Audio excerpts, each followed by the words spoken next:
রহস্য যতই কঠিন হোক, অভিজিৎ স্যারের কাছে উত্তর সবসময় থাকতো।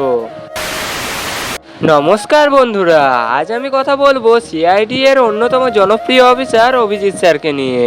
সিআইডি টিমের একজন দক্ষ অফিসার হিসেবে অভিজিৎ স্যার বহু জটিল কেস সমাধান করেছেন। তার তীক্ষ্ণ পর্যবেক্ষণ ক্ষমতা আর শান্ত স্বভাব তাকে দর্শকদের কাছে বিশেষভাবে জনপ্রিয় করে তুলেছেন। তাকে প্রায় দেখা যেত দয়া স্যারের সঙ্গে কাঁধে কাঁধ মিলিয়ে অপরাধীদের ধরতে, এবং অভিজিৎ স্যার এবং দয়া স্যারের বন্ধুত্ব ছিল সিআইডির অন্যতম এক আকর্ষণীয় দৃশ্য। অভিজিৎ স্যারের আসল নাম দয়ানন্দ শেট্টি। তার অভিনয় এবং সংলাপ বলার ধরন দর্শকদের মনে আলাদাই জায়গা করে নিয়েছে। বছরের পর বছর পেরিয়ে গেলেও অভিজিৎ স্যার আজও ভারতীয় টেলিভিশনের সবচেয়ে প্রিয় একজন। আপনার প্রিয় সিআইডি অফিসার কে, অভিজিৎ, দয়া নাকি এসিপি প্রদ্যুমান? কমেন্টে অবশ্যই জানাবেন। আর ভিডিওটা ভালো লেগে থাকলে অবশ্যই একটা লাইক, কমেন্ট, শেয়ার করে দেবেন।